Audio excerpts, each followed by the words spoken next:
Good evening, everyone. Welcome to the November 7th, 2023 meeting of the Chatham Select Board. Please note this meeting is being recorded and will be available shortly hereafter for scheduled and on-demand viewing on any smartphone or tablet device. If anyone else is recording the meeting, please notify the chair. Seeing none. Pursuant to Governor Healy's March 29, 2023 signing of the Acts of 2023 extending certain COVID-19 measures adopted during the state of emergency, suspending certain provisions of the Open Meeting Law, General Law, Chapter 30A, subsection 20, until March 31st, 2025, this meeting of the Chatham Select Board is being conducted in person and via remote participation. Every effort will be made to ensure that the public can adequately access the proceeding as provided for in the order. A reminder that persons who would like to listen to the meeting while in progress may do so by calling the phone number 1-508-945-4410, conference ID 203-386-491#, or join the meeting online via Microsoft Teams through the link in the posted agenda. While this is a live broadcast and simulcast on Channel TV, which is now Xfinity Channel 8 and 1070, despite our best efforts, we may not be able to provide real-time access. We will post a record of this meeting on the town's website as soon as possible. First action of the evening is to establish quorum. Select Board Member Nicastro. Present. Select Board Member Davis. Present. Select Board Member Dykens. Present. Select Board Member Shell. Present. And Select Board Member Metters is present. We have basically give you a kind of rundown of the evening's events. We'll have approval of a set of minutes. We have an introduction of our new Director of Finance. We will go into public announcements and agenda item request. Then we will move on to a public hearing for a utility hearing over on Highland Ave. We will follow with a drinking water testing and pumping update for September and October from our Department of Public Works, Mr. Rob Faley. Then we will go into public comment on our business agenda. And our business agenda this evening consists of item A, consider approval of change of turkey trot staging area. Item B, consider approval of sales on town property for the 16th annual holiday shopping fair at the community center. Item C, which is 4 special one-day alcohol permits. Item 5, consider approval of a road closure in the use of town property for the Christmas stroll. Item E, a fish pier project easement. And item F, fisherman storage area update and consider a policy change for usage. So with all that said and done, we will start with the minutes of October 31st, 2023. I'll entertain a motion to approve. So moved. Do I hear a second? Second. Corrections, omissions, Mike? I don't know, Dean, he may get half or more of what I have, so I'll defer to Dean. All right, we'll start. If you want to go first with yours. All right, I'll go first. I'll go first. And I usually share nits and typos with the town manager's executive assistant. I may overlap that because I don't have them marked. But my first one is on page 3, the second paragraph that begins with Allison Coleman. At the end, it appears to me that there's something missing there. To ensure that the budget considerations necessary for actions and initiatives, it might have been are timely or something like that. Just to give it complete thought. My next comment is on page 7. I don't remember exactly what I said. Down below where I made the motion, Mr. Shell made a motion. I think it'll be a little clearer for the record if we struck the word "for" and inserted to Congressman Keating endorsing the Airport Commission's grant request. Page 8, the third paragraph down that begins further discussion was had. I would strike the words the change and insert changing to the requested study, and then the value statement was ours, so I would change Council of Aging to Select Board value statement. Page 10, in the paragraph immediately below the second vote, it was discussed that there possibly should be a deferment on appointments, et cetera. Rather than it was asked, I think it was suggested that possibly there should be an expansion. And that's all I have. All right. Dean? Thank you, Mr. Chairman. I had the one on page 3 that Mike just referred to, second paragraph from the top. I saw that as well. I wondered if what was intended there was a verb, like the budget includes considerations, but I'm okay with what you had proposed. So first, I think that the handouts that were provided by Rosalind Coleman and Allison Coleman should be attached to the minutes. So on page 2, under public announcements, the first paragraph at the end, I would like to add, Mr. Nicastro requested that the opinion of town council be included with that agenda item. I'll repeat that. Mr. Nicastro requested that the opinion of town council be included with that agenda item. And then the next paragraph, which begins the second, was to consider, I'd like to add this sentence. Mr. Nicastro requested that a summary of the proposed law be provided with that agenda item. I'll repeat that. Mr. Nicastro requested that a summary of the proposed law be provided with that agenda item. Next on page 8.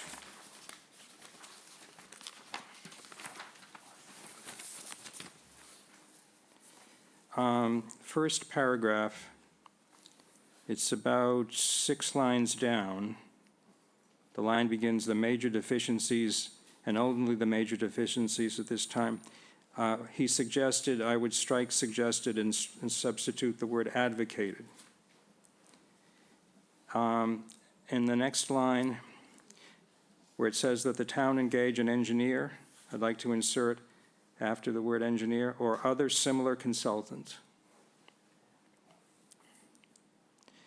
And then in the next line, which begins project or site analysis, I would like analysis to be pluralized with ES instead of IS, and insert the phrase for Middle Road, Stepping Stones Road, and 1610 Main Street. Then on page 10,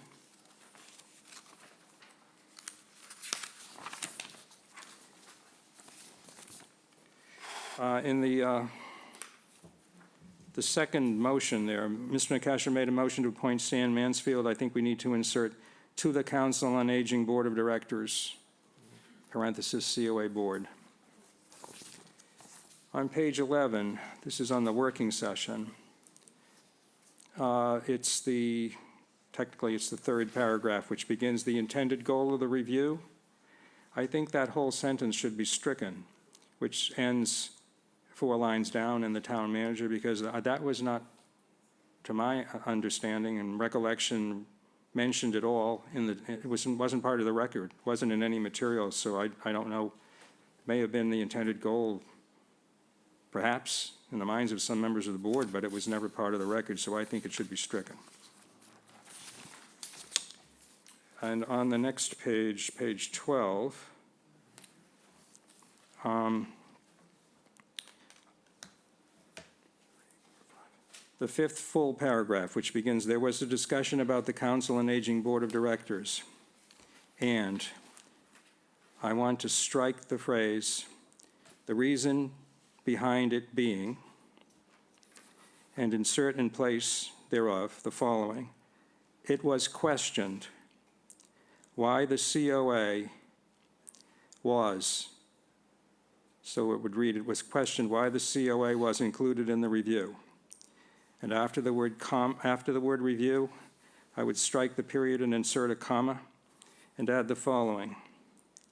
And why information about the COA's mission statement was not included in the meeting materials.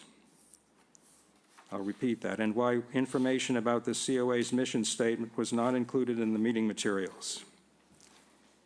And then at the end of the next sentence, which is in the third line, where it says revision were discussed, I want to insert the following sentence. It was pointed out that the COA has a mission statement, values statement, and goals and objectives that resulted from an exhaustive and lengthy review, comma, which included consultant input, comma, and that most of the COA's goals and objectives have been achieved, period. I'm going to repeat that sentence because it's long. It was pointed out that the COA has a mission statement, comma, values statement, comma, and goals and objectives that resulted from an exhaustive and lengthy review, comma, which included consultant input, semicolon, and that most of the COA's goals and objectives have been achieved, period. That's the extent of my comments. Thank you, Mr. Chairman. All right. Anyone else have, Mike? My friend, Mr. Dykens, also raised his eyebrows with respect to your change, Dean, on page 11, in the paragraph that begins with the intended goal. I don't dispute what you say about the intended goal. That might have been something that was stated at the outset. I think and to me, the problem is the intended goal. I think it is fair to say that our discussion throughout produced considerations and thoughts that are reflected in that language about committees remaining aligned with select board goals and ensuring that the committees understand their charge, et cetera, et cetera. I think the record perhaps is better served by reconstructing the introduction here to say that in the course of discussions, it was, there are the following considerations arose, or some, I'm having a hard time drafting from the hip here, but it was basically that these considerations were produced out of the discussion that we had, and I think that is a fair statement. Well, I think it might be a fair statement with respect to some of the items that are listed, but I don't recall any discussion of the role of board liaison. I'll speak for myself. I mean, with respect to one of the committees vis-a-vis which I'm the liaison, we actually concluded that a meeting liaison was a good idea, and that sort of came out of, I thought, at least one or more other committee discussions, but certainly that one I remember clearly. Well, okay, could you kindly rephrase how you'd like this to read? Before I'm going to float to it. Kathy captured all that, didn't she? No. I'm trying to word. I think the wordsmithing you're looking for, so my understanding of Mr. Schell's comments are that through the discussion, the committee, or through the discussion, the review focused to ensure something along that line, perhaps? How about if we try the discussion that ensued, I think we're okay there, developed. Included. Or let's say developed, in fairness to what Dean's concern is, developed considerations regarding the committees, including that, and then that the committees are staying aligned, ensuring that, and then continue with that. How does that work for you, Dean? I'm okay with that.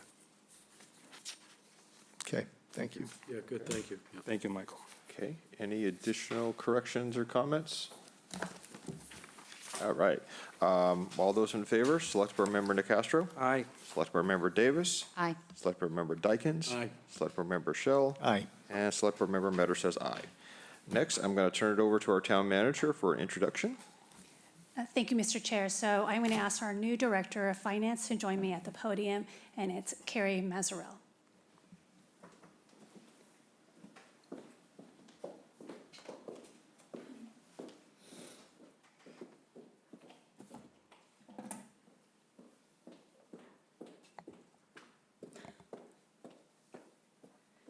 Thank you, Mr. Chair. In your packet, there was a detailed letter of introduction of our new finance director, Carrie, as well as a highlight on the main sheet. So what I thought tonight is introduce Carrie and let herself provide her introduction to you. So we're very excited to have her. She's on day 2, still here. Had a community preservation committee meeting last night, and it all went really well. And so we're digging deep into the budget already. So if you don't mind, I'll just turn it over to Carrie, and she can provide a brief introduction. Thank you, Massachusetts, and I am also a certified governmental accountant. I achieved both of those in 2021. I have worked in many communities with triple bond ratings, so I understand the importance of that.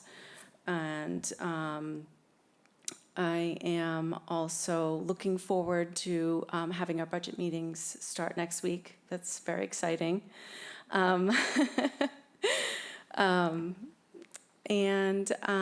Let's see, I'm also familiar with ClearGov Digital Book, so I've worked on that in the town of Duxbury, so that's familiar to me, so that's a good thing. And I'm just very excited to be here. Do you guys have any questions? Well, first of all, say welcome. Thank you very Thank much you. for, joining the team. And I appreciate you mentioning our AAA bond rating. That is something very dear to us. We Yeah. take a lot of pride in that, and something that we've, really want to maintain. basically. Absolutely. Yep. We're going to be working through a lot of budget questions. Don't believe half of what you hear about us. We're really fun to work with.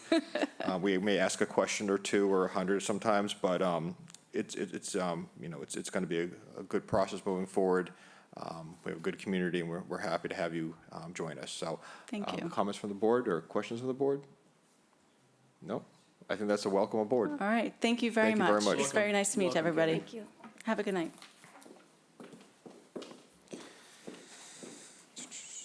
All right. Public announcements and agenda item request. I will start with the board. Does anyone on the board have a public announcement or agenda item request? Dean? Thank you, Mr. Chairman. The town manager has circulated the date of December 2nd for a working session on goals and objectives. And I just wonder if we could have some discussion in advance of that at a future meeting before then as to how that's going to be conducted. I think it's going to be important that select board members be provided in advance with all relevant information and understand in advance how the session is going to transact its business. I'd like to see a session that is managed, with consistency and transparency. Thank you, Mr. Chairman. All right, thank you. Any additional for the board? Mike?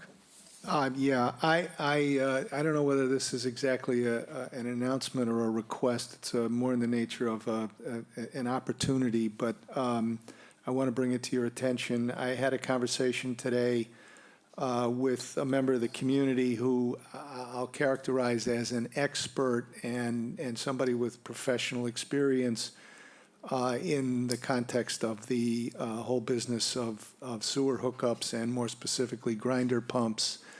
And in the course of that conversation expanded somewhat, and the person offered, if thought helpful or informative or otherwise supportive of our discussion of that question, which I think came up a week or two ago in terms primarily of the cost of these grinder pumps. And so I'm just going to offer that as something that we could conceivably invite somebody who has legitimate and well-recognized experience in that area, expertise in that area, if it's of interest. All right, thank you. Any additional from the board? Anyone from the audience? Yes, Mr. Franz. Good evening, Robert Franz, Public Ceremonies Committee, an army of one. I'm here to remind you about the Town of Chatham Veterans Day observance. It will be Saturday, September 11th. It will be held indoors at the community center. It will begin at 11 o'clock. It'll last about a half an hour. Do you have any questions? Who will be the guest speaker? That will be me. And that leads me to, I guess, my second public announcement. I've been doing this for over 20 years. And I think it's, eventually I'm going to have to step down. I'm retired from the military, recently retired as a National Park Ranger, but I don't want to leave the town hanging. And we do have a public service announcement. My liaison is the Chief of Police, Mike Anderson. But we're not getting any, feedback on it. So if you're interested in becoming a member of the Public Ceremonies Committee, please see me on Saturday. Please come to the event and see me afterwards, or contact our liaison, the Chief of Police. But I'd really like to see some more interest and some more people become interested in the Public Ceremonies Committee. Great. Eventually. Do have to do a little bit of recruiting, and we asked, they may come. We just got to get the word out there, and I think you've mentioned this for the last couple of years, because it'd be nice to kind of have a nice, smooth transition, and I do appreciate you saying you don't want to leave the town hanging, but you've served for a very long time, and we recognize that, and we appreciate that. Well- And it would be nice to kind of have a transition of volunteers to continue the traditions. Sometimes I wonder if, my being here is stopping other people from moving forward and into the job. Because I'm not shy about, how I do things, but more than willing to help whoever would like to be interested in doing it. And, but nature abhors a vacuum. And if I step away, somebody will fill the void. But in the meantime, it might be good to do a transition, so. Well, thank you very much. We'll see you on Saturday. Anyone from the audience? Oh, anyone online? None. Okay. Where are we going here? Next is public hearing. I'll have our clerk please read the notice. Okay, Mr. Chairman, the Chatham Select Board will hold a public hearing at 5:30 PM on Tuesday, November 7th, 2023, to consider a petition from NStar Electric Company, doing business as Eversource Energy, to install one handhole 43/H4A and 39 feet plus or minus of 3-inch conduit to provide upgraded and underground service to the customer at 44 Highland Avenue. The public is welcome to attend the meeting in person or participate via a link in the meeting's posted agenda. All interested parties are encouraged to participate. Signed, the Select Board. Thank you very much. I believe we have a representative online who will kick off the presentation. We have Marissa Good Jackson. evening. Yes, good evening. Thank you. Thank you very much. Marissa Jackson from the Rights and Permits Department at Eversource.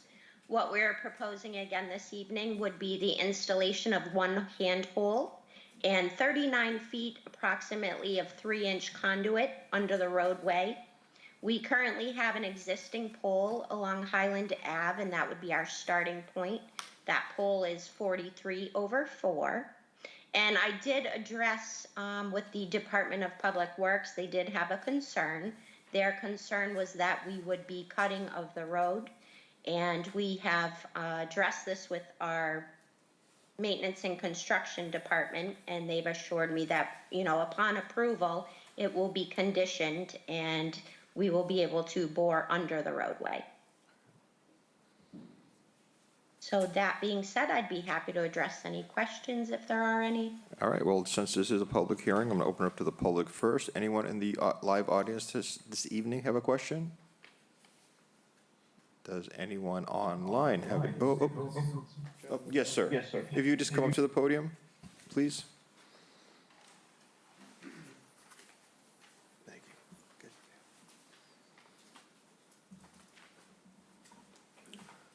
My name is Howard Weldon. I'm the business manager for the Holy Redeemer Catholic Church.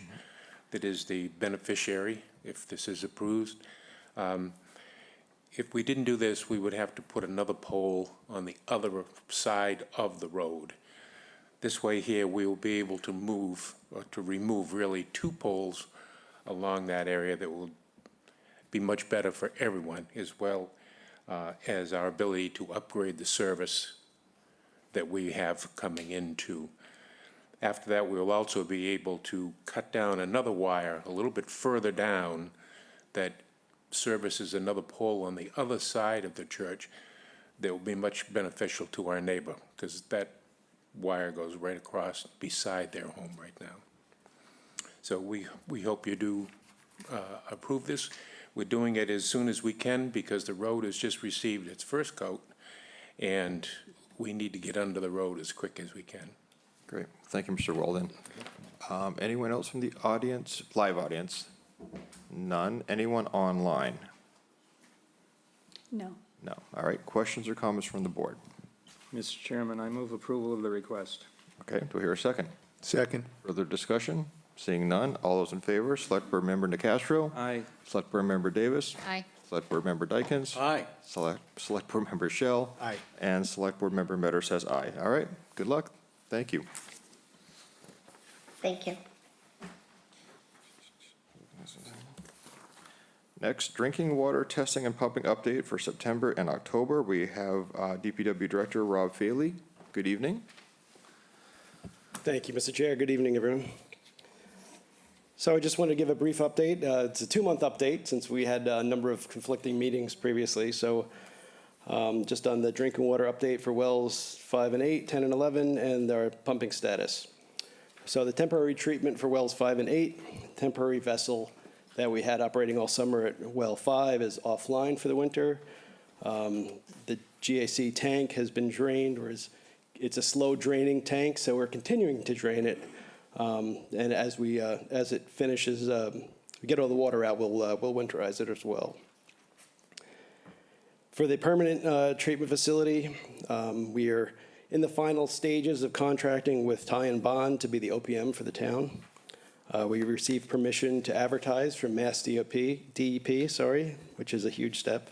And pre-qualification of the contractors is set to begin soon as we finalize that contract with Ty and Bond. For wells 10 and 11, Robert B. Auer Company, basically the shell of the structure is finished. Most of the work, vast majority of the work inside is done, as you can see in the pictures.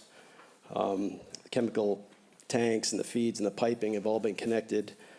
There is a little bit of a delay right now. We've been working with Eversource and Verizon to get power to the site. We're currently working under generator power still. It's been a slow process. It seems like the crew that is doing the extension work is also the crew that gets called off for all the emergencies. So it's been a bunch of fits and starts. I think we are promised again this week to have that connection.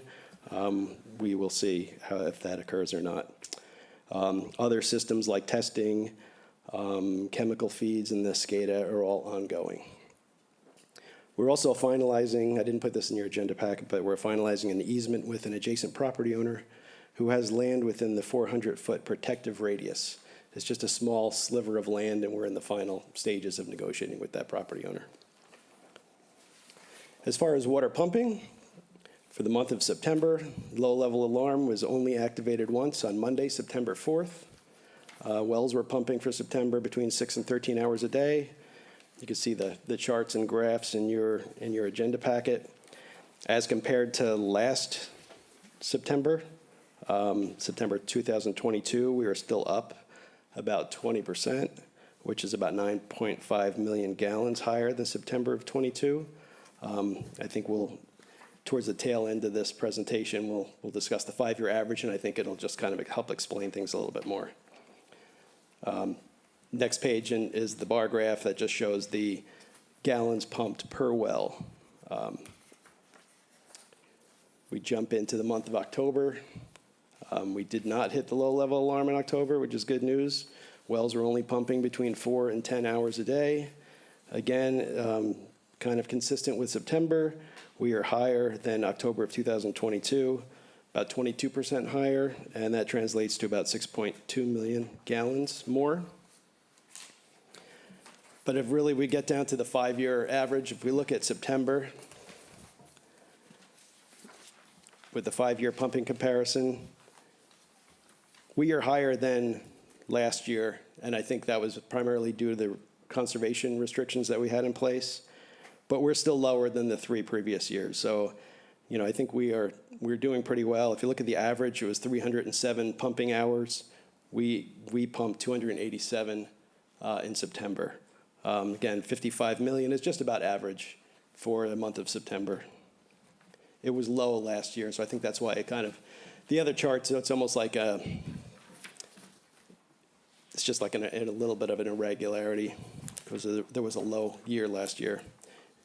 So if we look at the 5-year pumping comparison for the month of October, it's very similar. We are still higher than last October, but we are below average for the previous 3 years.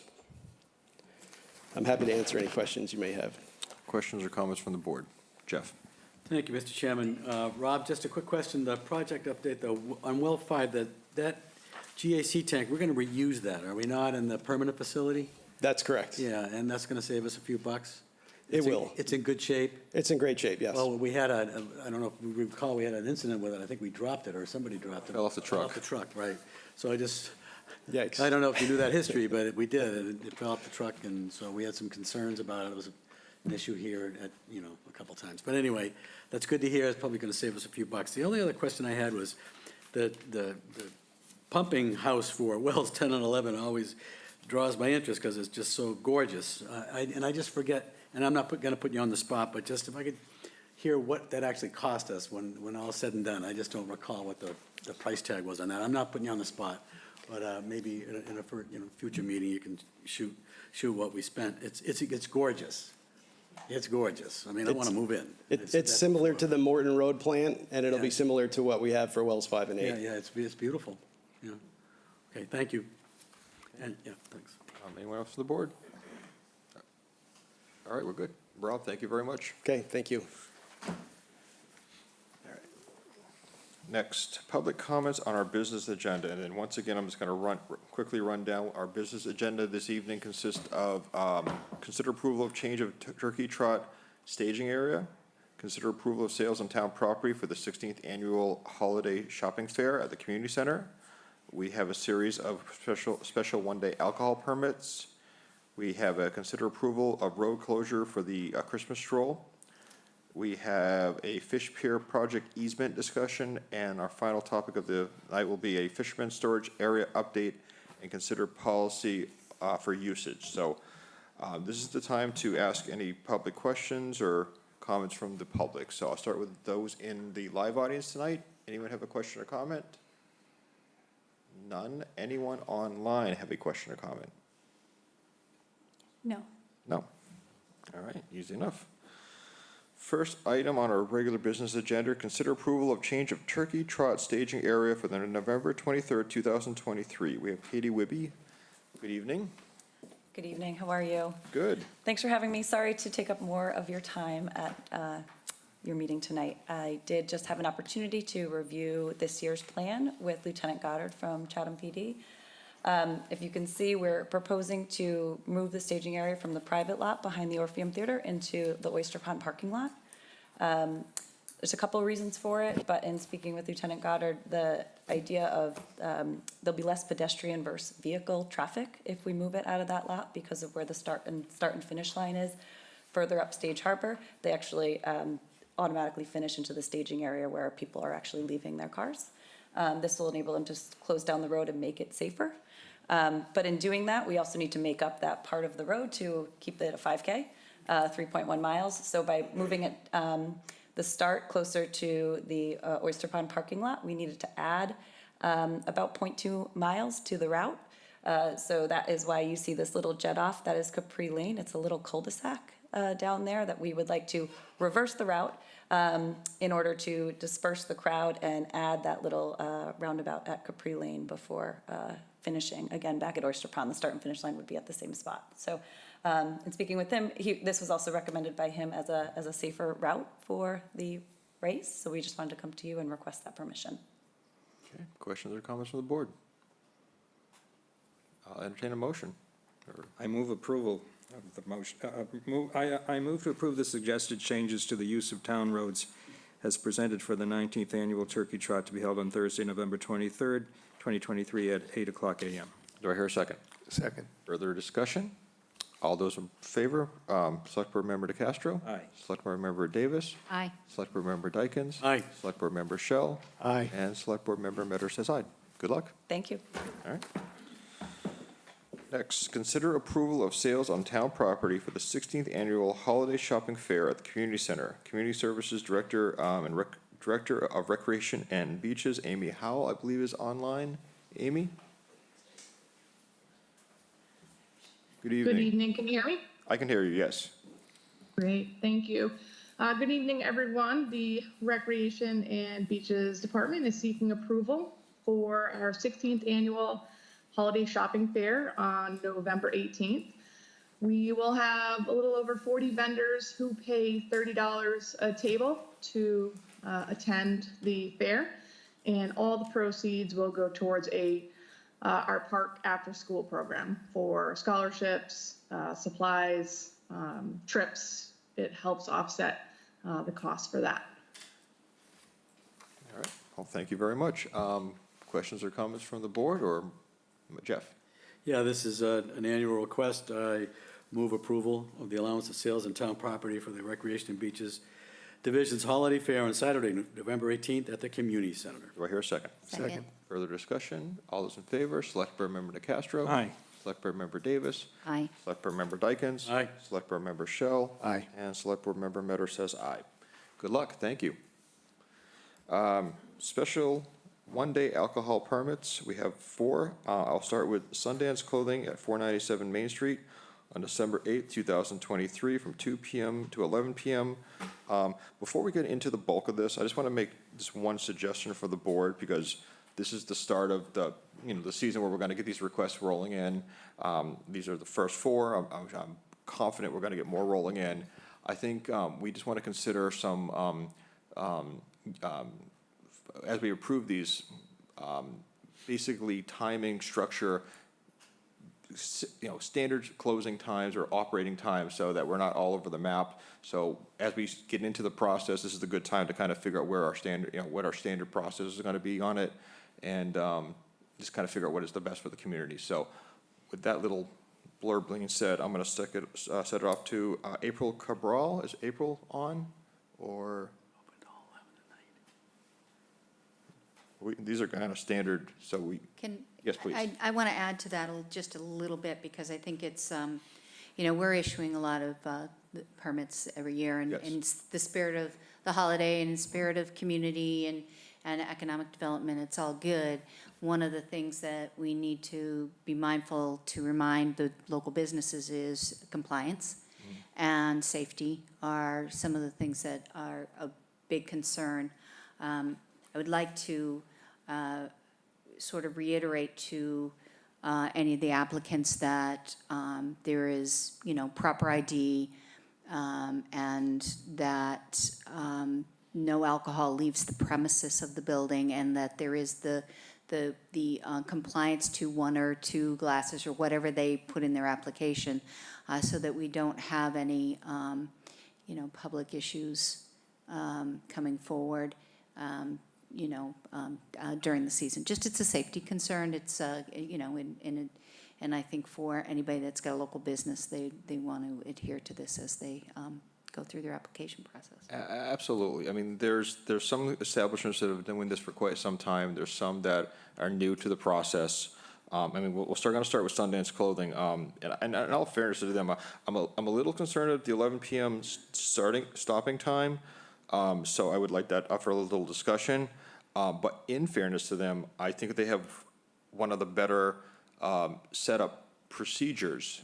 They have a station in the back of the facility, tables. It's very defined that where it's being set up, how it's being monitored, and I don't go in 24/7, but I have in the past, kind of just poked around a little bit, and they seem to be pretty decent on keeping a watch on, you know, people coming in and out properly and managed well. So their setup in the past, at least from my observations, has been successful. And as long as they're, you know, monitoring it in the way they're supposed to, it's a good model for within the building itself. But, yeah. I'm not sure if Shauna could tell us or not whether we've had a closing time of 11 o'clock before in an application. I don't know if she's online or not. Shauna? I am. Hi, good evening. We have not had one as late as 11 p.m. I believe the latest we've had a special one-day issued is till 10 p.m. Thank you, Shauna. Okay. All right, thoughts from the board. Dean? Yeah, with respect to the closing time, I think we should discuss it, and I think we should try to be uniform. I guess I'd like to hear, unfortunately, this applicant is not present, but I'd like to hear why they think they would like to go as late as 10 or 11 o'clock before we decide on a closing hour, if that's what we want to do. I'd like to hear, you know, what their thoughts are on that. Of the four that are before us, only one is, the first one is 11. I think one other has 10. 10. The others are 5 and 9. Earlier. 7 and 9. 7 and 9. 5, 7 and 9, yeah. Well, we could always approve it. I mean, there's plenty of time for this event, so we could approve it to a certain time, and if they wish to come back and have it amended, we could always discuss it from there. Can I ask Shauna if, other than the one you mentioned that was a one-day special for 10 o'clock, have we ever approved anything for 10 o'clock for anyone else? There have been, I would say, multiple either stroll or first night activities that went to 10 o'clock. Okay. I guess with that said, I'd be inclined to, myself, to be okay with a 10 o'clock closure for those that want to have 10 o'clock. If we do it uniform across the board, I have no issue with 10 o'clock. Are they, or is Sundance or anybody else open past 10 o'clock? I mean, that may be a silly question, but I think on some of these nights, I mean, they can go later. I don't recall. I think 10, 11, I mean, I think some of the shops that are closer down to where like, what I call like the center of town, where you got the Squire, the Wayside Inn, where you have a little more activity at night, you know, a little more foot traffic, shops may stay open a little bit later to you know, see what that foot traffic brings or doesn't bring. So I think there are some shops that will stay open a little bit later on these evenings. Well, I'm really was focused on Sundance, which it's, I mean, the question is, did they say 11 because they're open till 11, or, you know, and that would be the only reason to have a conversation, or at least understand what the rationale was. But I'm certain, I have no problem with saying 10 across the board, and if they want to come back and explain and seek an I extension. would almost guess they're going to be open to 11 on that evening, yes. Yeah, it's what I assume, Yep. which means they have to close up shop vis-à-vis the permit an hour before closing time, which perhaps is not such a terrible burden. All right. I'll go with 10 as well. All right, I'll entertain a motion if someone wants to be so bold. Mr. Chairman, I move to grant a one-day special permit for wine and malt beverages only for Friday, December 8th, 2023, from 2 to 10 p.m. at 497 Main Street, Chatham, to April Cabral on behalf of Sundance Clothing, with the qualification that they can come back to us, and if they wish to request an opening at 11, and we would consider it at that point. It's fine, there's plenty of time for that. All right, here a second. Second. Okay, additional discussion. All those in favor, Select Board Member DeCastro. Aye. Select Board Member Davis. Aye. Select Board Member Dykens. Aye. Select Board Member Shell. Aye. And Select Board Member Metter says aye. Next request is for Chatham Clothing Bar at 534 Main Street on December 8th, 2023, from 4 p.m. to 10 p.m. Coco Moran. Good evening. Good evening. Could you give a brief description of your request, please? This would be for the stroll We've done it for many years with cookies usually, or trail mix, served in 5-ounce cups, but not filled all the way. So we fill about to the 4-ounce line. And we have someone at the door as folks exit, collecting cups and beverages, and someone at the end of one of our counters, we have a freestanding tray and the food nearby. We haven't had any issues with, overindulgence, and I don't believe in the years that I have worked for Sandy that there have ever been any concerns or violations against the shop for allowing excessive drinks for an individual. Great. Well, thank you very much. Questions or comments from the board? Mike? I move to grant a one-day special permit for wine and malt beverages only for Friday, December 8, 2023, from 4 to 10 p.m. at 534 Main Street, Chatham, to Coco Moran, on behalf of Chatham Clothing Bar. Do I hear a second? Second. Any additional discussion? All those in favor, Select Board Member DeCastro. Aye. Select Board Member Davis. Aye. Select Board Member Dykens. Aye. Select Board Member Shell. Aye. And Select Board Member Metter says aye. Third request, If the Shoe Fits at 442 Main Street on November 24th, 2023, from 11 a.m. to 5 p.m., and also on December 8th, 2023, from 11 a.m. to 7 p.m. Good evening. Good evening. Thank you. Yeah, we'll be serving from, on December 8th and Black Friday, which is November 24th.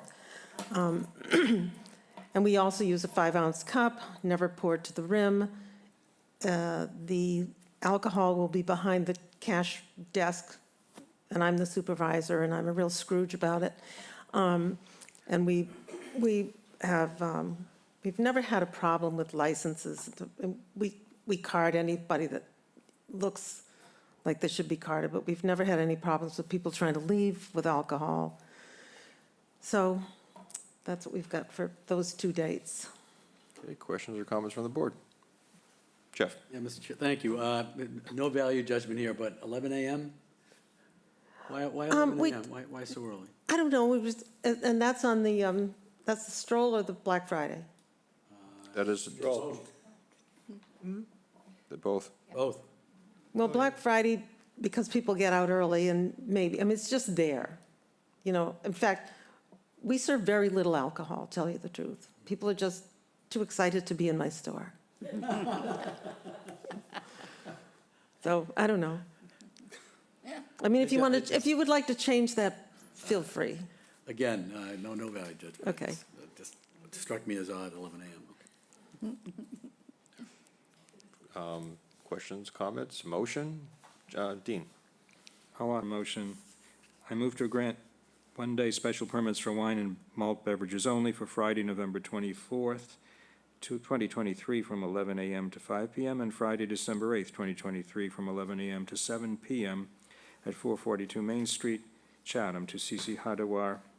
Hope I pronounced that correctly, on behalf of If the Shoe Fits. Second. Second. Okay, additional discussion. All those in favor, Select Board Member DeCastro. Aye. Select Board Member Davis. Aye. Select Board Member Dykens. Aye. Select Board Member Shell. Aye. And Select Board Member Metter says aye. Thank you. Thank you very much. Good luck. Thank you. Last request of this evening is the Chatham Paint and Hardware at 624 Main Street on December 8th, 2023, from 5 p.m. to 9 p.m. Yep.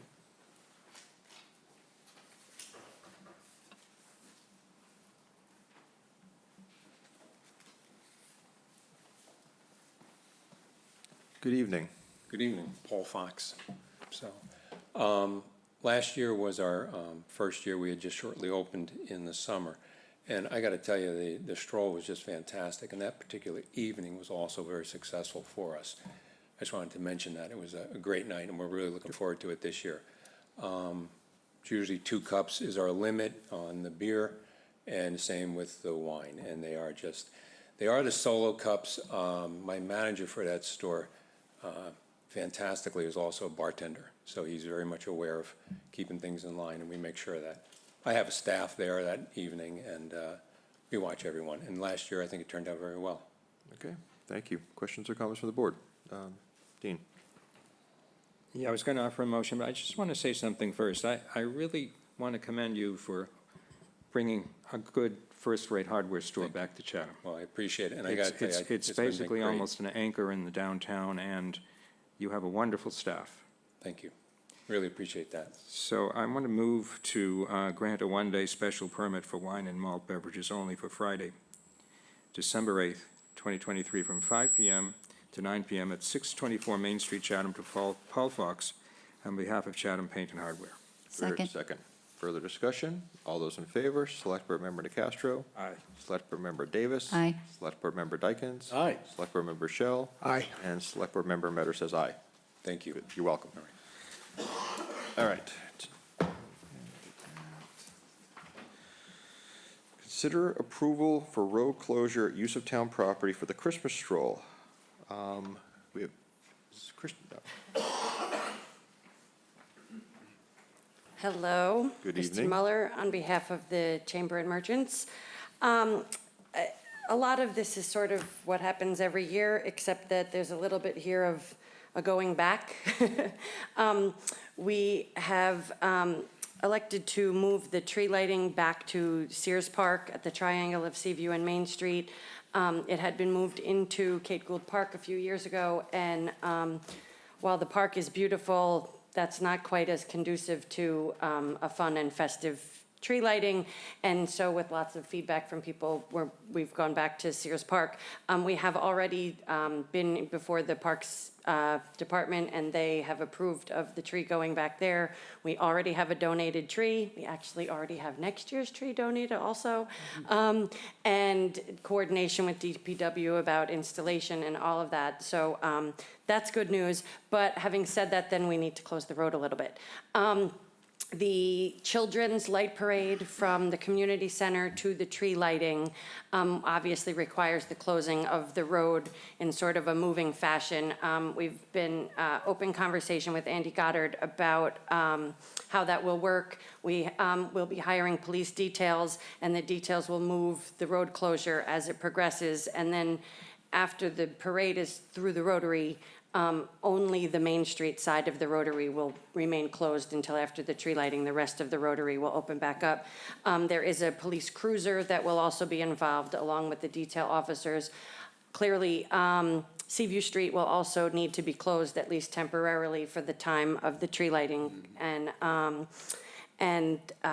that's it in terms of the road closure. So it's sort of what we've always done a couple years ago. With that, there are some parking spaces we need. Actually, Andy came up with more than I had already came up with. So in the letter you have in front of you, there are a couple of additional things that Andy reminded me that we need that aren't in your list. Right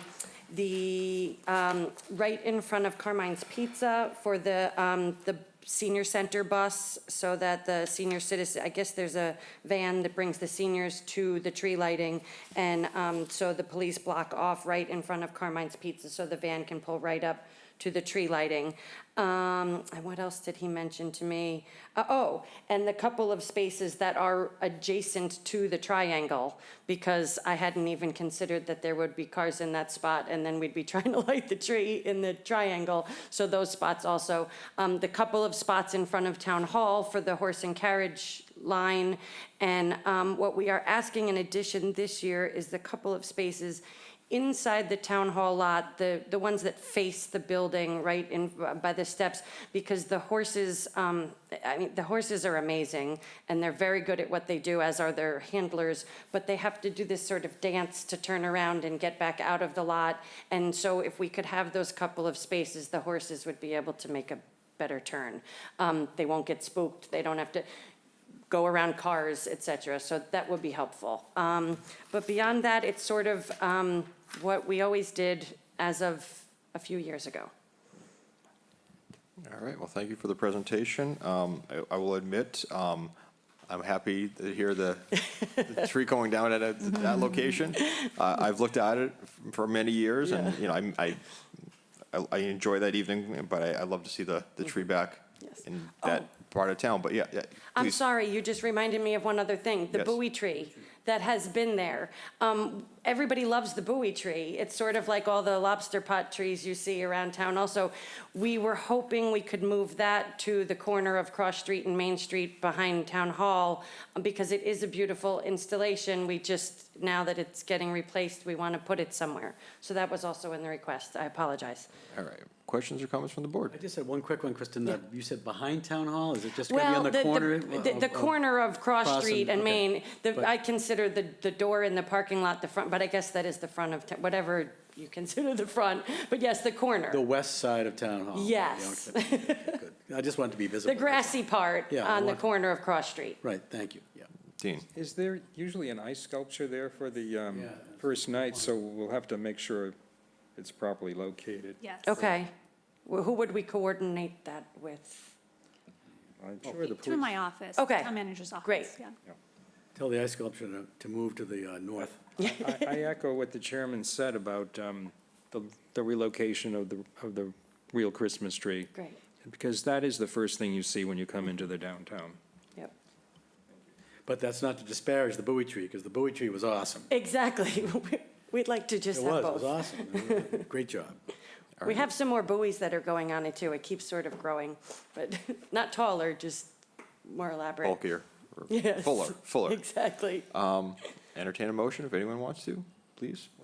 I think we got a bunch of them here, but I'll start. Please. I move that the Select Board approves the use of town property for the annual tree lighting celebration in Sears Park as presented by the Chatham Chamber of Commerce and Merchants Association. Okay, further discussion? All those in favor? Select Board Member DeCastro. Aye. Select Board Member Davis. Aye. Select Board Member Dykens. Aye. Select Board Member Shell. Aye. And Select Board Member Metter says aye. I'm going to do the buoy tree. Go ahead. I move that the Select Board approves the use of town property to place the buoy tree at the corner of Main Street and Cross Street. Second. Second. All those in favor? Select Board Member DeCastro. Aye. Select Board Member Davis. Aye. Select Board Member Dykens. Aye. Select Board Member Shell. Aye. And Select Board Member Metter says aye. I'll do the next one. Please, go ahead. I move that the Select Board approve the use of town property to stage the horse and carriage rides in front of Town Hall on Main Street and within the Town Hall parking lot as presented by the Chatham Chamber of Commerce and the Merchants Association. Second. Okay, all those in favor? Select Board Member DeCastro. Aye. Select Board Member Davis. Aye. Select Board Member Dykens. Aye. Select Board Member Shell. Aye. And Select Board Member Metter says aye. Want me to do the last one? Fine, yes, please. I move that the Select Board approve the use of town roads for the Children's Light Parade on Friday, December 8th, 2023 at 5:30 PM, and the closure of Main Street in the vicinity of the Triangle for the duration of the tree lighting celebration as presented by the Chamber of Commerce and Merchants Association, together with the additional changes that were proposed this evening. Okay, additional comments? All those in favor? Second. Second. Second.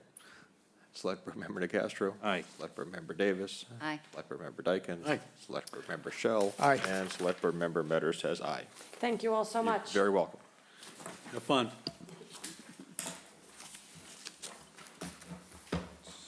Got that one. Fish Pier project easement. Do we have Dr. Duncanson online? Dr. Bob online, yep. Yes, good evening, members of the Select Board. As you know, we completed the Fish Pier Bulkhead project earlier this summer. Hopefully, everyone's had a chance to get down there and see it and appreciate the fact that in addition to the new bulkhead, there were substantial improvements made in pedestrian safety and pedestrian access with the new stairs and ramp at the Wharfinger building and the new sidewalk along Barcliffe Avenue between the upper parking lot and the lower lot, to separate pedestrian traffic, people with strollers, handicapped access from the large truck traffic that also frequents the Fish Pier on a regular basis. The final piece to that puzzle is when we built the sidewalk In order to do that, we had to shift the road a little bit to the east, and that required an easement from the property owner to the east of about 630 square feet. So not very big, but it did allow us to get the sidewalk in, the guardrail, and then to slope the embankment on that side, the private property side, with the kind of, I'll call it a rock revetment, although it really wasn't. It was really slope stabilization. So we worked with the property owner. They were willing to grant us the easement. The work was all done. The final piece to the puzzle is just getting the easement recorded at the Registry of Deeds. And in order to do that, we need the boards of selectmen, the select board's acceptance of the easement. And that's what you have before you tonight in your packet. So I'm happy to answer any questions. Well, thank you for the presentation. Questions or comments from the board? Dean? Yeah, thank you, Bob. Good to see you. Just on the acceptance certificate, in the third line, it looks like there's a stray word right at the end. It says "and." The above described perpetual and easement. You see that? Yeah, I noticed that late this afternoon. This had come from town council. I think that's supposed to be land, if you will. So I think we're missing an L. Well, whatever. So I move approval. Yeah, we will get that cleaned up before the board members sign it, if you go ahead and approve it tonight. Yeah, I agree with what your characterization of the improvements down there. They're really good. And I think we're grateful to the abutter that's providing this easement to us without cost. So I move that the select board vote to accept the easement as presented in the document attached, and that the select board sign the attached acceptance certificate for recording as part of the easement document. Second. Second, thank you. Further discussion?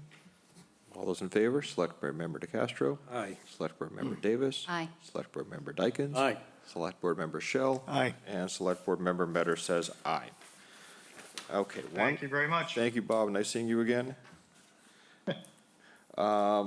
Fisherman storage area update and consider policy for usage. Who is going to kick this off? Dr. Bob? Yes, I was asked to take this on. Again, this is another project that we completed earlier this spring. As you know, the fisherman storage area was previously at the Chatham Airport. The town was required by FAA to move it out of that area because FAA considered it a potential navigation hazard for aircraft. In order to do that, we did create some temporary space at the wastewater treatment plant for the fishermen to store their gear at the time while we moved forward with finding a home and constructing a permanent fisherman storage area. We received $200,000 from town meeting 2 years ago to do that.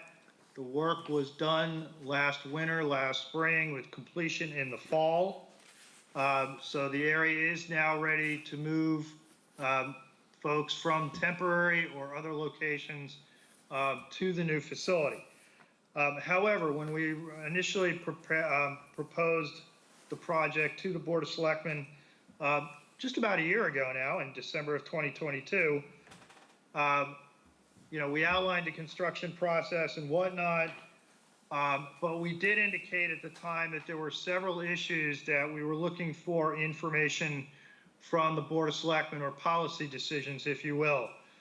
One of those would be, how much were we going to charge for the area?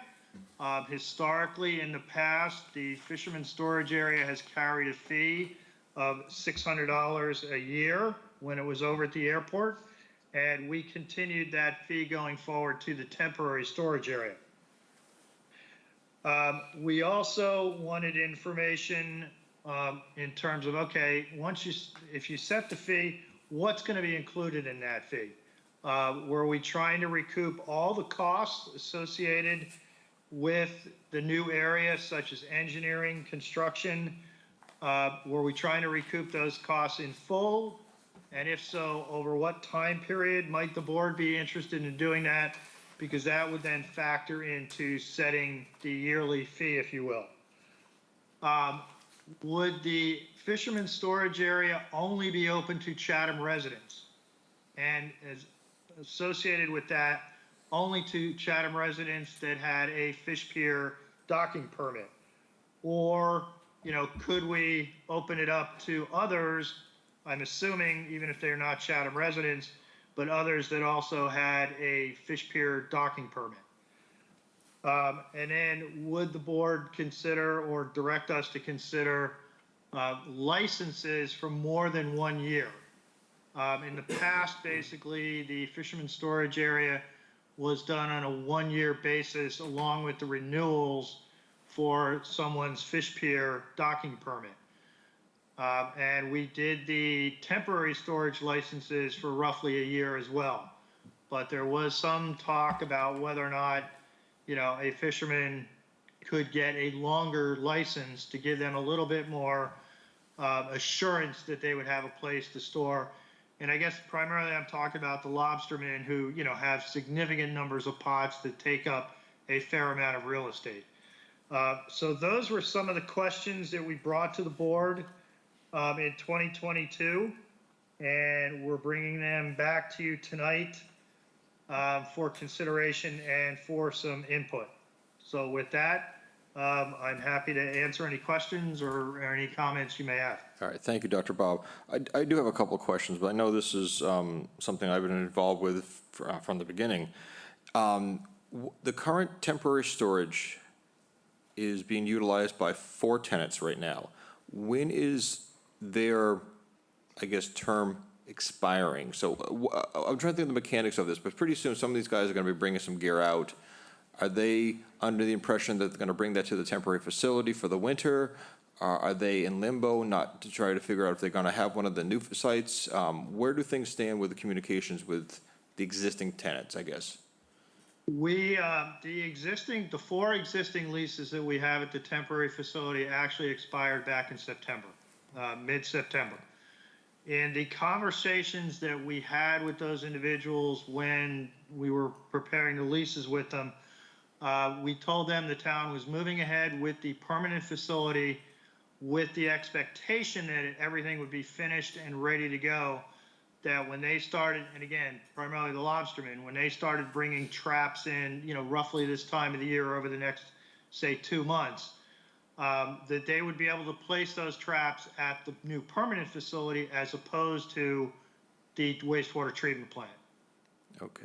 So that was the conversation we had with them, that the expectation was the permanent facility would be ready from a construction perspective, which it is. Okay. We recognize that depending on who uses the spaces, their gear may vary. Lobstermen, obviously, we know depending on how many pots they come in, 300, 400, 600, I'm not really sure what they're bringing in. That would be a very bulky, product to fill in the spaces.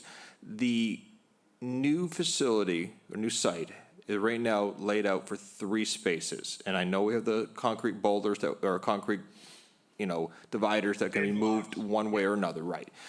Right. Based on the current layout of those 3 spaces, are those equivalent to the spaces that are being used at the temporary site right now, more or less? We have 1 lobsterman that I would say is currently at the temporary site utilizing an area equivalent to 1 of the new bin spaces. The new bin spaces are approximately 5,600 square feet. And he has enough traps and whatnot that 1 individual could likely fill up an entire space. The other users at the temporary facility have much less equipment and material, and so I suspect they would not need or want a full space.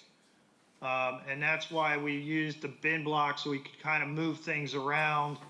And if somebody only needed half a space or even a third of a space, it could be accommodated and, charge a fee, if you will, based on the square footage. And so if somebody doesn't need a whole space and they only need a half, they would only be charged for half, and then somebody else could use the other half, kind of thing. All right, great, thank you. We tried to make it as flexible as we could, but there is 1 individual that I think will probably need an entire space. All right, thank you. I'm going to open it up for the board for comments. Jeff? Of the current lessees presently, are they all Chatham residents and/or do they all use the fish pier? They all use the fish pier, and I believe they are all Chatham residents, yes. Thank you, Bob. And I agree with a square foot approach. I don't know what that number is or isn't, but I agree with that approach. The pay for the space that you utilize. Shereen? So I agree that this should be a Chatham resident project. But I don't think it should be limited to the people that have docking permits at the fish pier, because there are folks that fish out of Stage Harbor that are commercial fishermen, and we need to take that into account, and that all their things are in good standing. Timeline, Bob, I forgot what you said. The previous leases were open-ended, correct? That expired in September. No, the previous leases expired in mid-September. I'm talking about the ones up at the airport.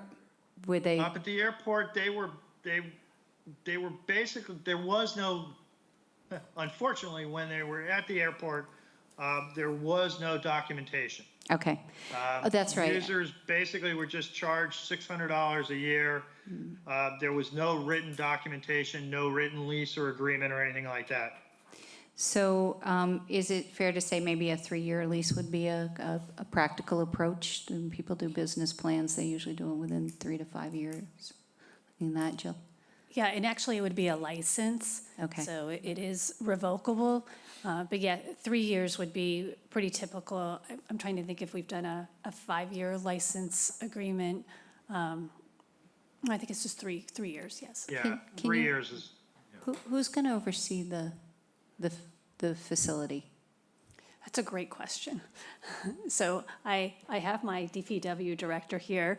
That's what we need to figure out, which we'll figure out before the licenses are effectuated, because it's in an area of the wastewater treatment plant. So we want to make sure that people adhere to the regulations, which is further on in the report that we will put forward. So yes, I have to finalize that with both Natural Resources and DPW. The final question is obviously the cost of the lease, or the price of the lease. I mean, license, get the right terms. I guess, that's up to us to set, or you don't have any recommendation, the staff doesn't have any recommendation at this point? Yeah, at this time, it's a matter of recouping your costs. So in the previous report back in December of last year, Dr. Bob and our finance director, Alex, had calculated a per square foot number. But in speaking with town council, it's not really subject to procurement until the license hits a $35,000 mark, which I'm not sure we're going in that route. And that is not cumulative, it's an annual license. So certainly, if you want staff to weigh in, I'm happy to. But right now, it's a policy decision of the board. It's in your court right now. Okay, thanks. Mike? Yeah, I have a bunch of thoughts, some of which people who know more about this than I may straighten out. But let me just give you all my thoughts here.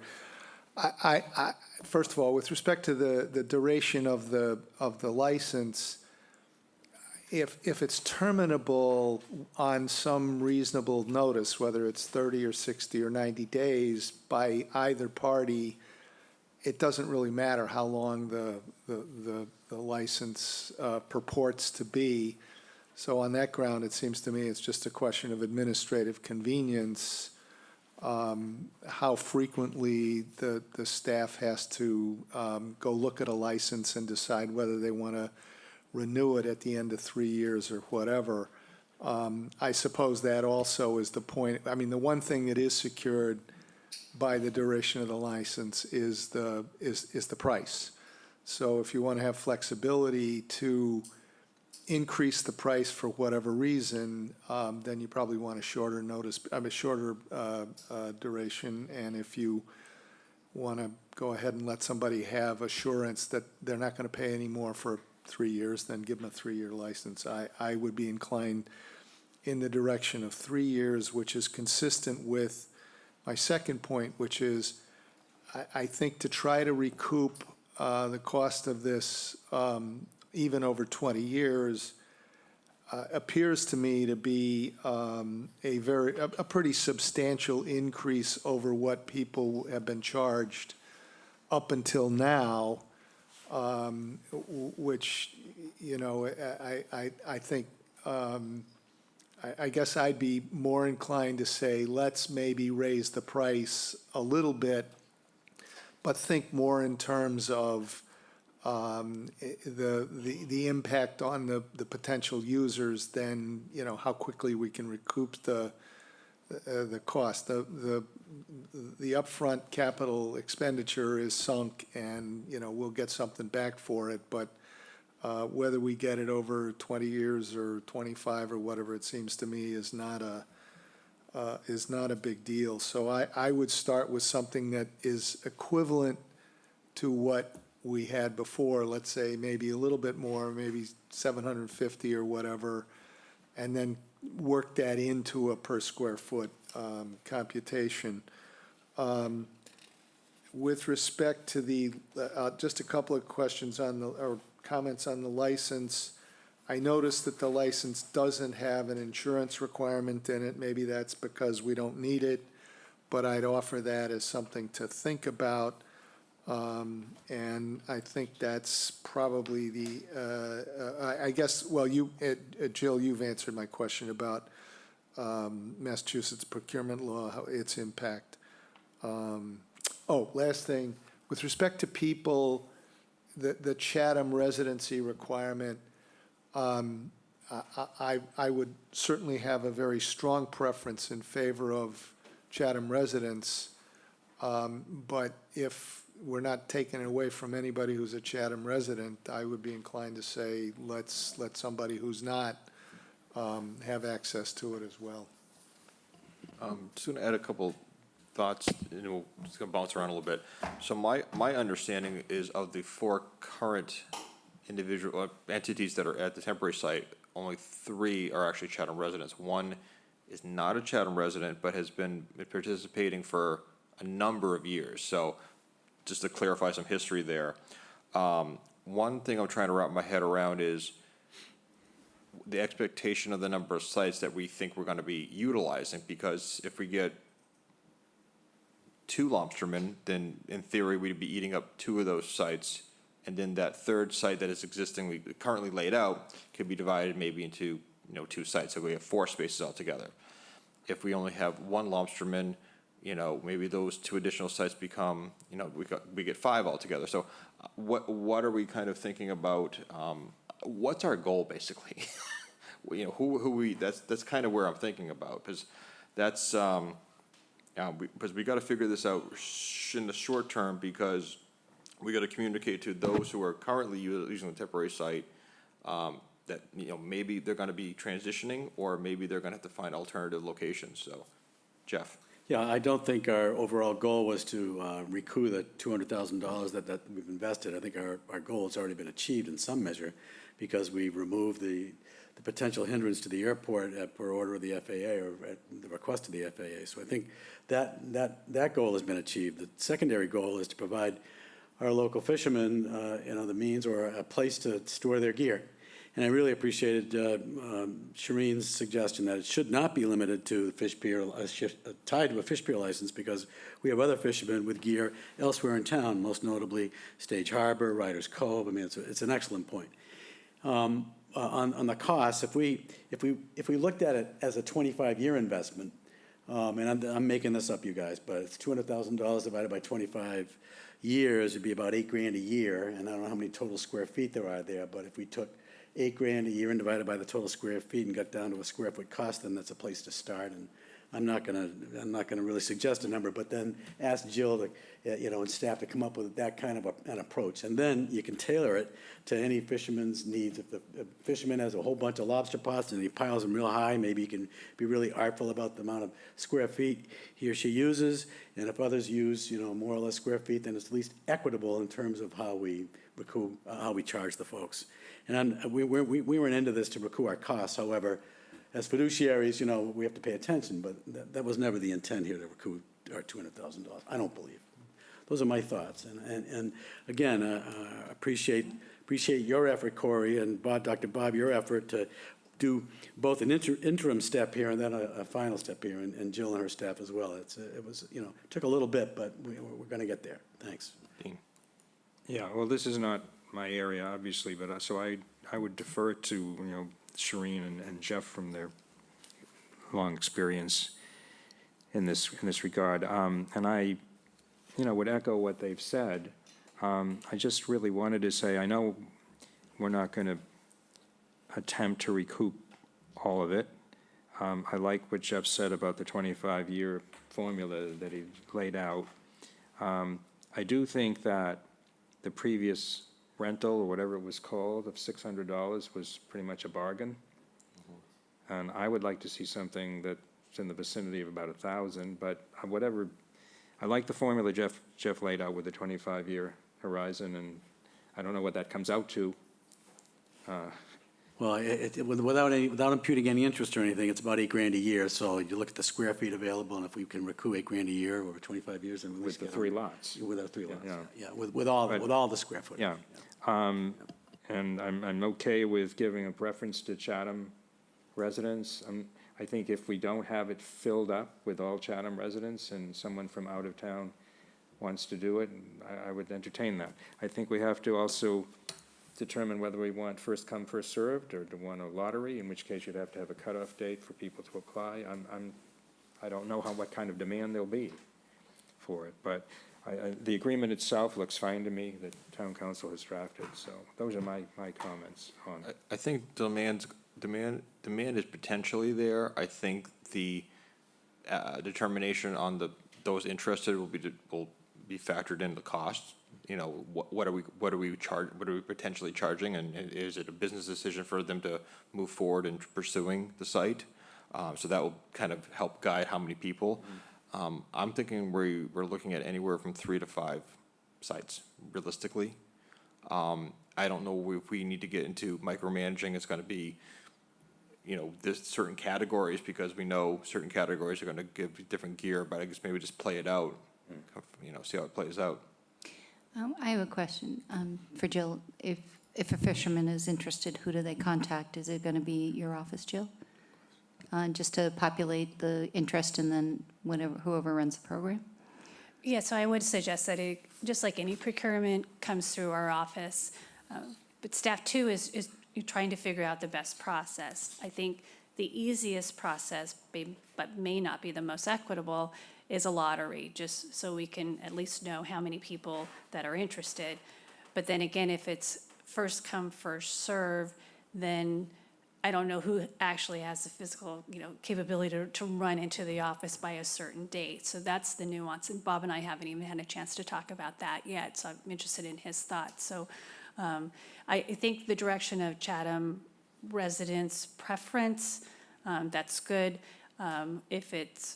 I think we just need some verification that they are, licensed or a commercial fishing, or however, if it's not tied to that docking permit. So I think that's a way to do it. But also, this is kind of a creative exercise too, to hear from you, what's the best way to actually issue the licenses, and based on, some of your conversations you might have had outside of the room here, and unless you want Bob to weigh in. Well, I'm just going to make one comment, and then I'll go to Bob.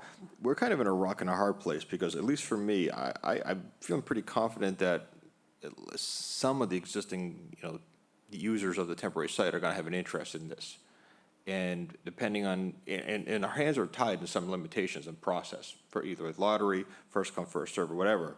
But there may be a chance that those who kind of helped guide us in this conversation through the way may not be able to, be those who finalize the site. And that's just the downside of the process, which is uncomfortable a little bit for me. But we have a process we have to follow. And, we'll see how it shakes out, but it is a little uncomfortable. Mike? Just before you go to Bob, I think in light of Jill's comments, I think a logical first or next or whatever step might be that if we could have a consensus as to a range of charging, what we think would be a reasonable, range inside of which we would ultimately decide. The fee is going to be that then we actually solicit interest from the community as to who thinks they would like to have X number of square feet, as long as the price is in that range. That would give us the ability then to decide, do you want to go to a lottery? Do you want to create some sort of a gold rush type of, this is the opening of the opportunity to make application or whatever. But I think that might be a helpful way. I don't know that we can fix your problem as long as we're talking about Chatham having a preference. No, we can't. It's gonna, we'll figure it out, but it's could be a scenario where we could have 8 individuals step forward, and all of a sudden we're like, okay, do we figure how do we maximize the site by number of tenant, or do we have some kind of balance of this industry versus that industry? These are conversations we're gonna have to figure out. Or you could ration the square. Or we could end up going bigger next year at town meeting, who knows? Jeff? Maybe we reach out to Waterways Advisory Committee and maybe touch base with the fishing community a little bit too, just to gauge their interest.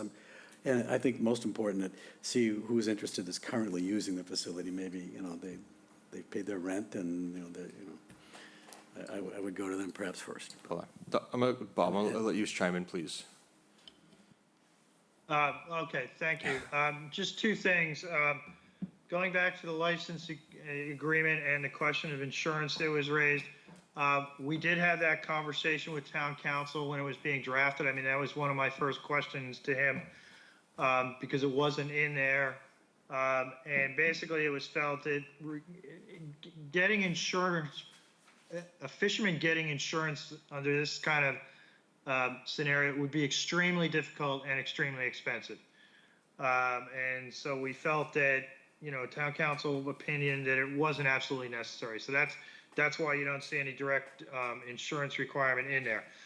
And then in response to the conversation you've just been having, I think there has been an expectation among at least some of the individuals that have been using the temporary facility this past year, that they would have, for want of a better term, if you will, some kind of preference once the permanent facility was built, that, they had been using the airport location for many, many years. They were basically, kicked out of there for good reason. The town provided a temporary facility to them with the expectation that once the permanent facility was built, they would be able to move over there. I think, the only thing that may change that for some of them may be the cost. I just ran a very quick number using the 25 years to recoup the 200,000, and based on the size of the plots, and it worked out to be about $2,600 a year for an entire plot, if you will. That certainly I need to double check all that and speak with the town manager about it. I think that may be a non-starter for some of the fishermen that have been in the temporary facility, because it's a significant change from $600 a year. So I just wanted to throw those thoughts out there. Yeah, no, you articulated that, Dr. Bob, that seems high. We have consensus here. I think that seems high. So we wouldn't probably want to go there. There's another thought too, is, we definitely think from a taxpayer perspective, we want to recoup some of the money over some of the time. That's our due diligence and our responsibility. I do think having conversations with some of the tenants who had previously served, and the $600 was a bargain. I think it's a comfortable statement, but they've been paying that for X amount of years to the town. So I think they feel to some level the town has received some monies, minimum, every yearly.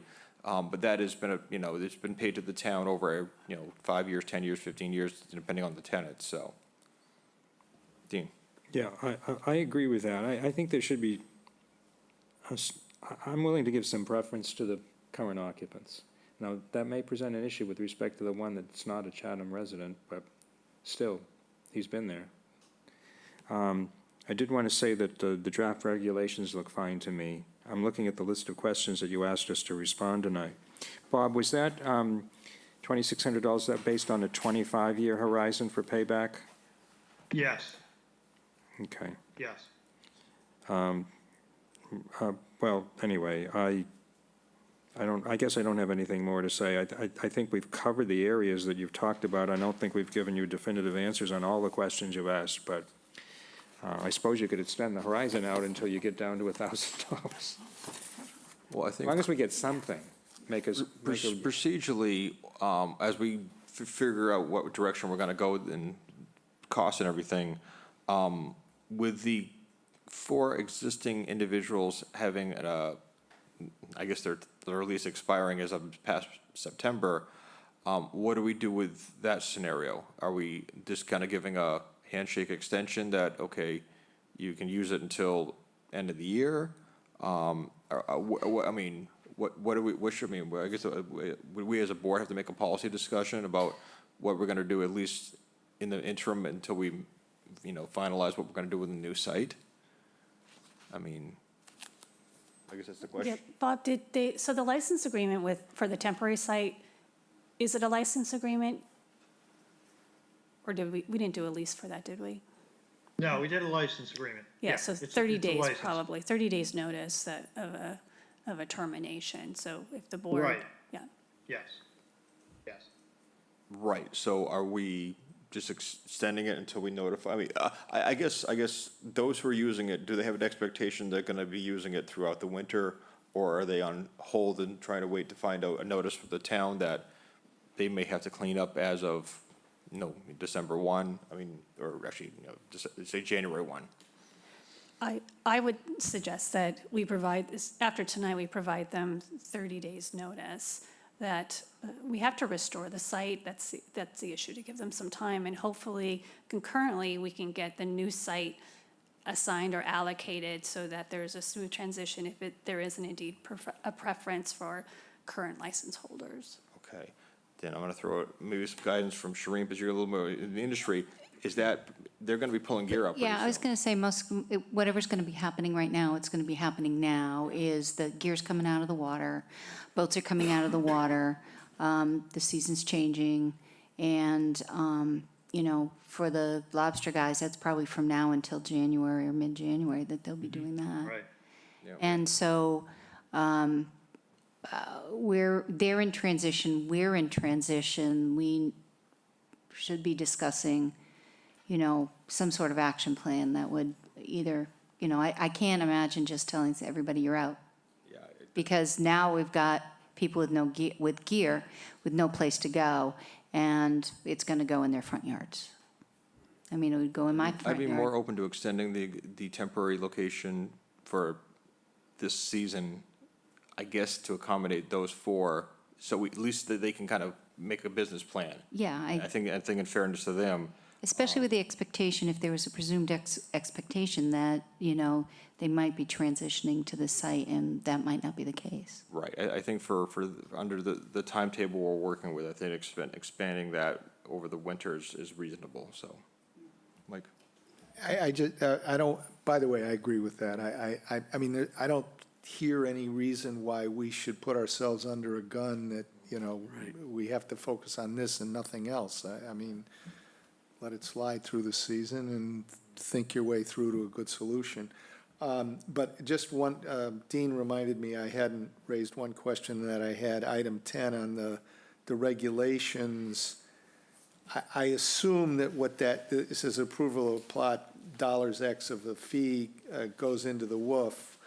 I assume all that's saying is that the licensing fees are going to be put in the WOOF. Is that, we're not talking about a new and different fee? No, that's as it's drafted. So then that probably then triggers that this would fall under natural resources for the administration of the sites, because in order to take funding out of the WOOF, it has to go through the committee recommendation process and so forth. So this is just a holding place. It's not, it's so that it's not in the general fund. Basically, it's reserved to be used for this type of activity. The fish pier leases also go into the WOOF as But well. it's not a double fee. In No, other words, this fee is not in addition to what the license agreement provides. correct. Okay, thank you. The license agreement monies would be deposited in the waterway use. The other thing I've been playing with you guys is, I don't understand that. I thought this fee was the 1,000 or the 600 or whatever it is. That's what goes into the well. Yeah. So yes, you're both yes. saying the same thing? Yes, we're saying the same thing. So how is that different from what he was saying, Mike? It's not. It's not. Okay, all right. Thank you. The other model I've been playing around with is decide what one 5,000 square foot plot is worth, if you will. And then if folks want smaller pieces, a half a lot or a quarter of a lot or whatever, you divvy it up that way. But I think you have to come down to what are you willing to rent, if you will, at least a 5,000 square feet for, and then, you know, if somebody wants something less than that, half of that, a quarter of that, or anything, then you can divvy it up, because we have three 5,000 square foot lots. There's three lots, and correct me if I'm wrong, but basically there's the gate. You go in, you can go straight, and then there's three, sections, but the side nearest middle road is kind of like the driveway area and within the Right, gate, that- within the gate area. That's the access road. Yeah. Yep, Yeah. that's Yeah. correct. Yeah. Within the bin blocks, the areas are 5,600 square feet, and then you have the access road, which isn't included in that 5,600 square feet. But there's three of them. There's currently, Yes, it's three- laid out there's as three, three. yes. Okay, all right. Yes. There's three 5,600 And square there's foot. concrete, Blocks. divider blocks that it could be moved around to, create other spaces if necessary. All right, so 17,000 square feet.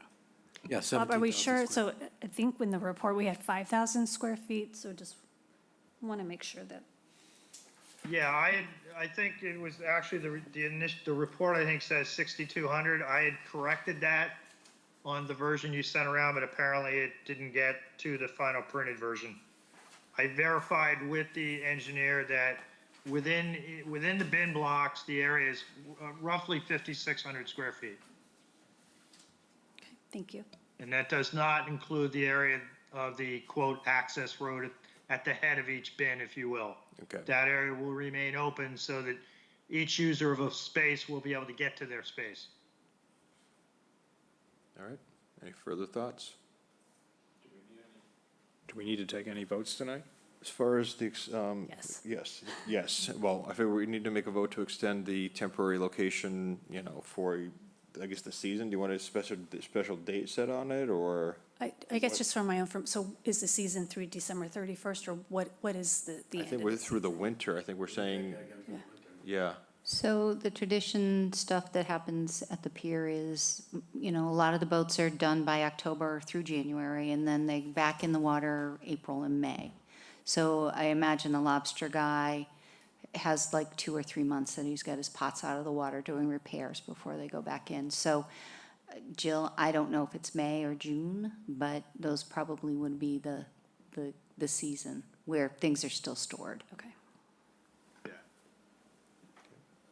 I would suggest if we're gonna, an extension date of, say, June 30th. So moved. All right, second. Second. Further discussion? Okay, as far as this element goes, all those in favor, Select Board Member Castro. Aye. Select Board Member Davis. Aye. Select Board Member Dyken. Aye. Select Board Member Shell. Aye. And Select Board Member Metter says aye. Any other So, clarification, direction? Yes, so in the chat, Shauna, can you participate in the meeting? You've done some calculations of what a cost per square foot could be. Sure, just based on a 5,000 square foot plot, at 15 cents per square foot, you would be recouping $750. At 20 cents per square foot, you'd be $1,000, and at 25 cents per square foot, you'd be at $1,250 for the year.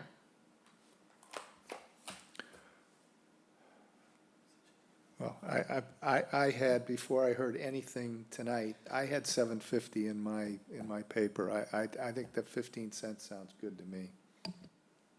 I think 750 would be amenable to any potential, user of the site. I do think we can go, I mean, if I were in their shoes and I heard 750, I would be happy. The market is probably higher, but I don't think we're doing this to try to, so 750 to 1,000, I think, is the range. I mean, I like the 20 cents, but that's because it produces 1,000, but, you know, what are you, I don't think 1,000 is unreasonable. but I don't know, is it going to turn people off? From what you know? I don't think so. I don't either. I mean, it's pretty practical. Yeah. For what it's worth, I had $1,000 in my mind too. Yeah, me too. So did I. So did I. We can always change it if, Yeah. if it- Yeah. I don't know. That isn't going to happen. Did you make a But, clarification, so this would be $1,000 on the, right, what, 20 Square foot. 20 cents a square foot. 20 cents a square foot. right. would give you a 5,000 square foot lot. Yep. A piece. Yep, done. Of course, it's a little more. It's 5,600. So be it. No, is that, so, at that rate, the spots as they laid out now are 1,000 a season? No. It would be $1,120 a season for the entire 5,600 square foot area. As is laid out now? Okay. As it's laid out now, yes, Okay, correct. correct, If okay. somebody wanted one of the areas entirely, it'd be roughly $1,100. $1,100. Okay, so, Yep. okay, nope, thank you for the clarification. So moved. 20 Second. cents. Okay, further discussion? All those in favor, Select Board Member Nacastro, Aye. Select Board Member Davis, Aye. Select Board Member Dykens, Aye. Select Board Member Shell, Aye. and Select Board Member Metter says aye. Do we move the 3 years? Is that, Yes, so the next item would be the set a term length for the licenses. I move we approve the license agreement as drafted and the regulations and establish the lease term as 3 years. Second? I'll second it, but I want. Discussion, yep. I just want to be clear that there is a 30 or 60 or 90-day no-fault termination right on the part of both the town and the individual, or the town only. That's in there as 30 days, as I see it. 30's fine. Yeah. I just, I. It's in without there. I looking- think, Mike, it's in there. If it's 30 days You are. notice to terminate, then I'm fine. It's section Right. 9. Yeah, and So- right now, that is for the town only. Well, it says by Says the, for any and all purposes, it's town's sole discretion. We can work with town council to reword that to make it applicable to both parties. I didn't mean to introduce that, Bob. I just wanted to make sure that the town had that. it says in paragraph 9, the license is terminable at any time by the town or the licensee, that's- with or without Yes. cause upon 30 days, so it is mutual. It's good. Yeah, and that's It's fine. reciprocal. That's fine. All right, motion, second, further discussion? Good. Select Board Member Nacastro. Aye. Select Board Member Davis. Aye. Select Board Member Dykens. Aye. Select Board Member Shell. Aye. And Select Board Member Metter says aye. I think the final question is whether, well, there are a couple. The Chatham resident preference, is that something you want to vote on? Yes, we talked about Chatham residents' preference, or is it first right of refusal for those who currently have the licenses, the temporary ones? Or both? Yes, I think the preference should be honored to those who currently are at the temporary site, and that, following that, licenses to Chatham residents would have a preference. Mike? I just, we're extending the temporary licenses to June 30, is that right? Correct. So I don't understand why we have to decide this issue right here tonight without any sense of input. I'm fine holding to figure out and kind so of, forth. find out what the interest is. I would really like to wait on that. That's fine. So then we would solicit the availability of the plots per se, have people let us know their interest, including the temporary license holders. At some time, we need to decide when we want to activate this new site. Is it a July 1st activation, or we have to give notification to those who are awarded, per se, the use of the sites? Now, also, are we gonna, what happens if two entities come forward and say that we want to rent one of the spaces? That's fine? I would say yes. There's something in here that says you can't partner. Can't share, right? Share, right, exactly. Can't share. Okay. Are we also going to defer the question of whether it's first come, first served versus a lottery? Until, we don't know what kind of demand there is. I think Then we that's. don't have any other votes to take tonight, I think. Okay. You have enough guidance for at the moment, or you? I think, we have time, so I Okay. think so. We'll try to figure out a way to determine the demand, and then, once we get the data together, then we can come back to the board. All right. If we're good, we have one more motion tonight. Motion to adjourn. Is there a second? Second. All those in favor, Select Board Member Castro, Aye. Select Board Member Davis, Aye. Select Board Member Dykens. Aye. Select Board Member Shell, Aye. and Select Board Member Metter says aye. Good night, everyone. Thank you.